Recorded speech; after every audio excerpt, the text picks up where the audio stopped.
Congolaises, Congolais, mes chers compatriotes, en ce jour du 23 octobre 2020, je m'adresse à vous, souverains primaires, dans un contexte exceptionnel en rapport avec la situation politique que connaît notre pays. Ce contexte de fragilité de notre pays, de même que les résultats électoraux de janvier 2019, nous ont forcés à élargir nos rassemblements pour nous unir au-delà de nos familles politiques traditionnelles.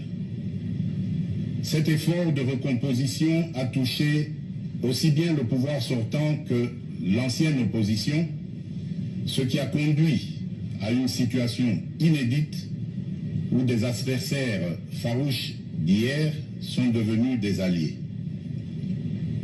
Nous avions choisi de gérer le pays au sein d'une coalition qui semblait constituer la solution idoine pour sortir le pays de ces différentes crises récurrentes et préserver ainsi les acquis de l'alternance.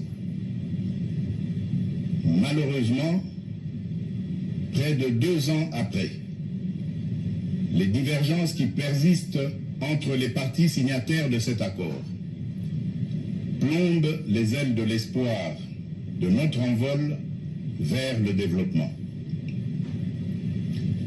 Ces divergences portent notamment sur les questions relatives à la paix et à la sécurité nationale, à la Commission électorale nationale indépendante, à l'organisation des élections, à la gestion du portefeuille de l'État, à la territoriale, à la diplomatie, à l'indépendance de la justice et à l'instauration de l'État de droit qui sont un enjeu majeur pour notre nation.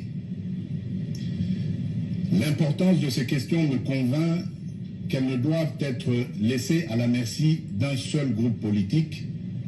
Elles nécessitent un large consensus national. Mes chers compatriotes, la tâche que vous m'avez confiée est immense. Elle comporte dans l'urgence les objectifs ci-après. Rétablir la paix là où elle est compromise et la consolider là où elle existe, construire la démocratie, organiser des élections crédibles dans les délais constitutionnels, renforcer l'état de droit, bâtir nos infrastructures, assurer la santé à nos populations, garantir l'éducation de nos enfants, donner une perspective économique à notre jeunesse et promouvoir davantage les droits des femmes. Face à l'ampleur de ces défis, le peuple n'accordera aucun pardon à ceux qui, dans la classe politique, s'évertueront à créer ou à entretenir des entraves au progrès, animés qu'ils sont par une simple stratégie de survie politique ou de positionnement individuel, par la haine tribale, la rancœur ou par la poursuite de la prédation en toute impunité. À ce propos, je salue l'effort d'abnégation de ceux qui, dans tous les camps, se sont démarqués de ces antivaleurs. Mes chers compatriotes, l'état de droit que nous voulons vient d'être conforté par la prestation de serment de 3 juges constitutionnels, ce qui désormais assure à cette juridiction un fonctionnement régulier. Mes chers compatriotes, la restauration de l'état de droit dans notre pays n'est pas un leurre, mais le fruit d'une volonté politique, du reste coulée dans un programme de gouvernement tel qu'adopté par le Parlement.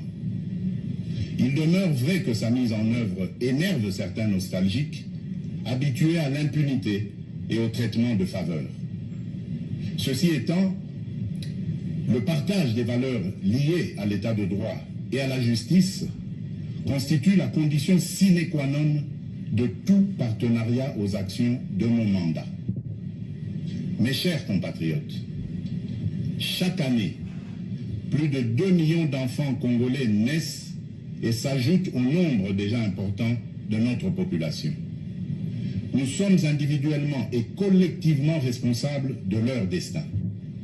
Nous ne pouvons laisser leur avenir à la merci de pesanteurs ou écueils inhérents aux pratiques politiciennes qui retardent ou affaiblissent la réalisation du programme pour lequel vous m'avez élu.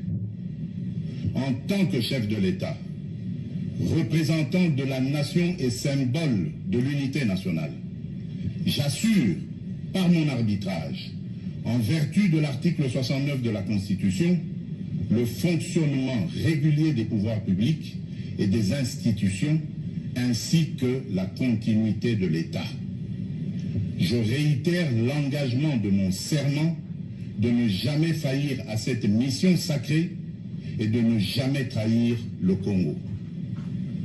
Je ne laisserai aucun engagement politique de quelque nature que ce soit primer sur mes prérogatives constitutionnelles et sur l'intérêt supérieur du peuple congolais. Je ne transigerai avec les intérêts supérieurs de la nation. Je ne céderai jamais la moindre portion de notre souveraineté nationale. Je ne ménagerai aucun effort pour préserver la paix et l'unité nationale. Eu égard à ceux qui précèdent, et considérant que le salut du peuple est la loi suprême, j'ai décidé d'entamer dès la semaine prochaine une série de contacts visant à consulter les leaders politiques et sociaux les plus représentatifs afin de recueillir leurs opinions à l'effet de créer une union sacrée de la nation autour des objectifs précités. Ces consultations visent la refondation de l'action gouvernementale autour des principes de participation à la gestion du pays. À l'issue de celle-ci, je reviendrai vers vous dans une nouvelle adresse pour vous faire part de mes décisions qui n'excluront aucun cas de figure. Debout, Congolais, prenons le plus bel élan pour un Congo fort, libre et prospère. Que Dieu bénisse la République démocratique du Congo. Je vous remercie.